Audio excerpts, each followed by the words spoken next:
जो थके हो बोझ से दबे हो, आओ यीशु के पास।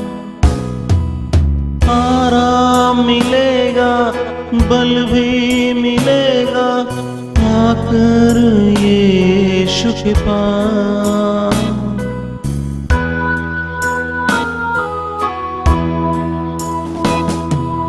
तुम जो थके हो बोझ से दबे हो, आओ यीशु के पास। आराम मिलेगा, बल भी मिलेगा, आकर यीशु के पास।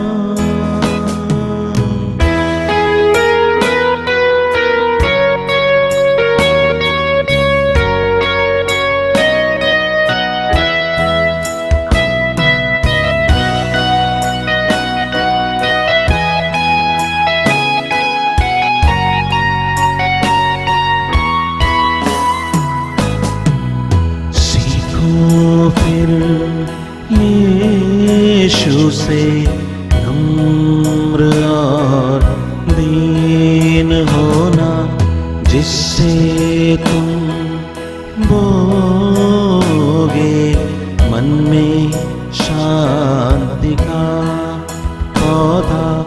दुआ यीशु का सहज है, बोझ है उनका हल्का।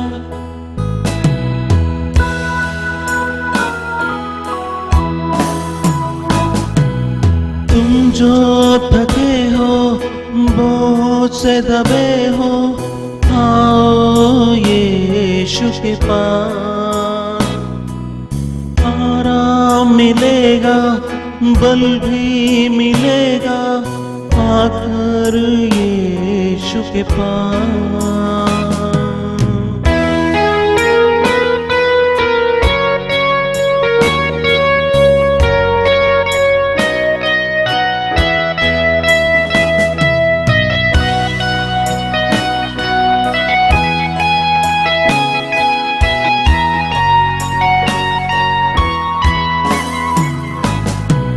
स्वर्गीय पिता ने यीशु के हाथों में सब कुछ है सौंपा।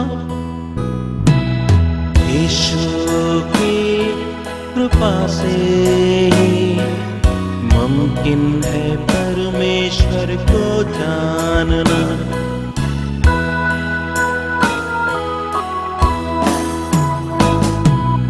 तुम जो थके हो बोझ से दबे हो, आओ यीशु के पास।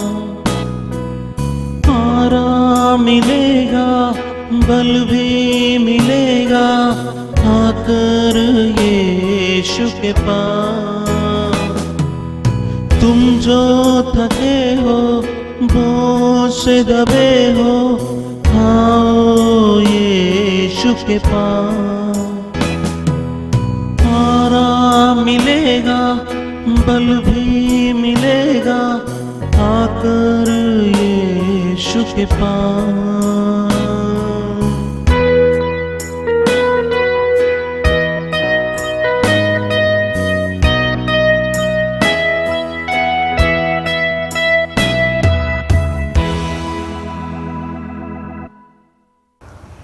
आप सबों को जय यीशु। माता कलीसिया आज 14वां रविवार में प्रवेश कर चुके हैं। साधारण पूजन विधि वर्ष का साधारण 14वां रविवार में आज के दिन माता कलीसिया हमसे अनुरोध करती है कि हम प्रभु यीशु के कुछ मनोभावों पर मनन चिंतन करें और नई यरूशलेम की उदय पर मनन चिंतन करें। आज के पहले पाठ में जो भविष्यवाणी नबी जकरिया ने की है, वह प्रभु यीशु में पूर्तिकरण होते हैं। प्रभु यीशु में वह हम पूर्ण रूप से पूर्ति करते हुए हम पाते हैं। संत मत्ती के समाचार में अध्याय 21 वाक्यांश 5 से लेकर हम पढ़ते हैं। यह इसलिए हुआ कि नबी का यह कथन पूरा हो जाए, सियोन की पुत्री से कहो, देख तेरा राजा तेरे पास आते हैं, वह विनम्र है, वह गधे पर बछड़े पर लद्दू जानवर के बच्चे पर सवार है। और आज के पहले पाठ में नबी ज़करिया ने हमसे कहा है कि जो नया यरूशलेम की शुरुआत करते हैं वह गधे पर सवार होकर आते हैं। वह और कोई नहीं, हमारे प्रभु यीशु के बारे में ही कहते हैं।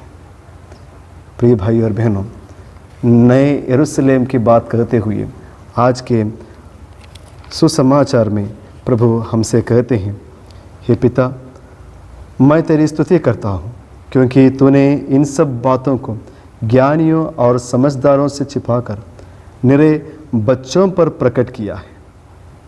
हाँ पिता, यही तुम्हें अच्छा लगा।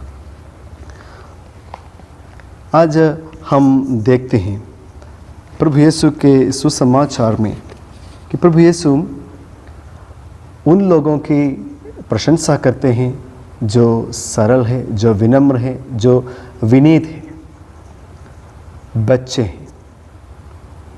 एक बार एक बच्चे ने एक लंगड़े को, उनसे बड़े एक लंगड़े को अपने पीठ पर ढोकर चल रहा था। तो किसी ने रास्ते में उनसे पूछा, हे लड़का, तुम्हें ये तो भारी नहीं लगते हैं, तुम्हें ये तो भारी नहीं लगते हैं। वह बच्चे ने बहुत अच्छे जवाब दिया। उन्होंने कहा, यह भारी नहीं है, ये मेरे भाई हैं। यह भारी नहीं है, ये मेरे भाई हैं। प्रिय दोस्तों, अगर सभी लोगों को हमारे भाई बहन समझते हैं तो इस दुनिया में जीना कितना अच्छा होगा। वही एक नई यरूशलेम की स्थापना होगा। यह नई यरूशलेम के लोग कैसे हैं, ये कैसा यरूशलेम की बात प्रभु कहते हैं। हम पढ़ते हैं गलातियों के नाम पत्र में अध्याय 4 वाक्यांश 25 में हम पढ़ते हैं, क्योंकि सीनाई अरब में है, हागार वर्तमान यरूशलेम की प्रतीक है, क्योंकि यरूशलेम अपनी संतति के साथ दासता का अधीन है, किंतु दिव्य यरूशलेम स्वतंत्र है। नई यरूशलेम के बात कहते हुए संत पौलुस गलातियों को लिखते हुए कहते हैं कि नई यरूशलेम दिव्य यरूशलेम है, वह पवित्र स्थान है, वहाँ कोई अवगुण का स्थान नहीं है। प्रभु यीशु के मनोभावों का अनुरूप हमारे मनोभाव बनाने का एक स्थान है नई यरूशलेम। और इसका ये नई यरूशलेम का उदय कब हुआ और इसका प्रारंभ कैसे हुआ, वह हम प्रेरित चरित्र में हम देखते हैं। अध्याय 1 में वाक्यांश 4 प्रभु हमसे कहते हैं, ईसा ने प्रेरितों के साथ भोजन करते समय उन्हें आदेश दिया कि वे यरूशलेम नहीं छोड़े, बल्कि पिता ने जो प्रतिज्ञा की उसकी प्रतीक्षा करते रहे। वह यरूशलेम में प्रतीक्षा करते रहे, क्योंकि हम देखते हैं वही प्रेरित चरित्र में अध्याय 2 का 14 में पेतरुस ने 11 के साथ खड़े होकर लोगों को संबोधित करते हुए ऊंचे स्वर से कहा, यहूदी भाइयों और यरूशलेम के सब निवासियों, आप मेरी बात ध्यान से सुने, क्योंकि वह नई यरूशलेम की स्थापना यरूशलेम से चालू होते हैं। वह और कुछ नहीं है, पवित्र कलीसिया है। वह नई यरूशलेम और कुछ भी नहीं है, पवित्र कलीसिया है। पवित्र कलीसिया की स्थापना ही नई यरूशलेम की स्थापना है। और उस पवित्र कलीसिया में अगर हमें स्थान लेना है तो हमें 2-3 चीज़ की ज़रूरत है। वो आज के सुसमाचार में प्रभु यीशु बहुत सरल रूप से हमें कहते हैं। वह है संत मत्ती के समाचार, आज के सुसमाचार में संत मत्ती के सुसमाचार अध्याय 11 वाक्यांश 32 में, जो मुझे अध्याय 28 में, थके मांदे और बोझ से दबे हुए लोगों, तुम सबके सब मेरे पास आओ और मैं तुम्हें विश्राम दूंगा। और आगे प्रभु कहते हैं, मेरी जुआ अपने ऊपर ले लो और मुझसे सीखो। मेरी जुआ अपने ऊपर ले लो और मुझसे सीखो, क्योंकि मैं स्वभाव से नम्र और विनीत हूँ। मैं स्वभाव से नम्र और विनीत हूँ। यही नम्रता और विनम्रता हमारे नई यरूशलेम का निशान है। अगर इन मनोभावनों के साथ हम अपने जीवन को जीते हैं तो हम नई यरूशलेम से अलग नहीं हैं, नई यरूशलेम के अंग ही बनते हैं। इस नम्रता को किस कदम तक हम पालन करते हैं, किस हद तक हम पालन करते हैं। हम फिलिपियों के नाम पत्र में अध्याय 2 वाक्यांश 5 से पढ़ते हैं। संत पेतरुस फिलिपियों को लिखते हुए वह कहते हैं, आप लोग अपने मनोभावों को ईसा मसीह के मनोभावों को अनुसार बना दें। आप लोग अपने मनोभावों को ईसा मसीह के मनोभावों के अनुरूप बनाएं। ईसा मसीह के मनोभाव का क्या महत्व है। वे कहते हैं, वह वास्तव में ईश्वर थे, उनको पूरा अधिकार था कि वह ईश्वर की बराबरी करें। फिर भी उन्होंने दास का रूप धारण कर तथा मनुष्यों के समान बनकर अपने को दीनहीन बनाया। इसलिए प्रभु यीशु हमसे कहते हैं, मैं स्वभाव से दीनहीन हूँ, मैं स्वभाव से नम्र हूँ, विनीत हूँ। प्रिय भाइयों और बहनों, आप सोच सकते हैं, प्रभु यीशु ईश्वर था। ईश्वर की महिमा को छोड़कर हमारे समान बन जाते हैं। अगर आप पूरा दुनिया को देखते हैं, पूरे दुनिया में, पूरे ब्रह्मांड में अच्छाइयों की श्रेणी होती है, अच्छाइयों की अलग अलग श्रेणी होती है। अगर हम सबसे अच्छा कौन है इस ब्रह्मांड में? सबसे अच्छा ईश्वर है।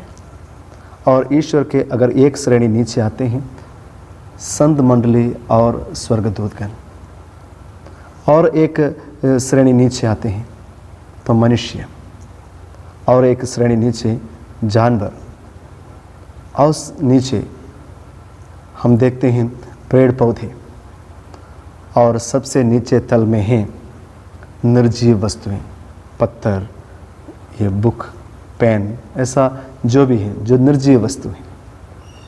आप सोच सकते हैं, अगर प्रभु यीशु ईश्वर था, ईश्वर की बराबरी नहीं की, दास का रूप लिया, मनुष्य का रूप लिया, मतलब सबसे उच्च श्रेणी में, पहले श्रेणी से दूसरा श्रेणी में नहीं, स्वर्गदूत और संतगण की श्रेणी में नहीं, लेकिन तीसरा श्रेणी तक आ गया।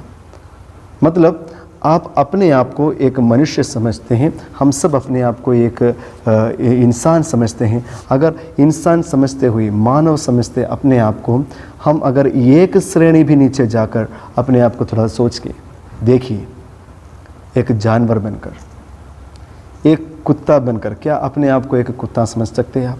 अपने आप को एक बंदर समझ सकते हैं आप? नहीं। वही शायद प्रभु यीशु ने मेरे लिए किया है। वह ईश्वर होते हुए भी अपना रूप लेकर, मानव का रूप लेकर इस धरती पर आया, 2 श्रेणी नीचे आकर। वही उनकी नम्रता है, वही उनकी विनम्रता है, उनकी दीनहीनता है।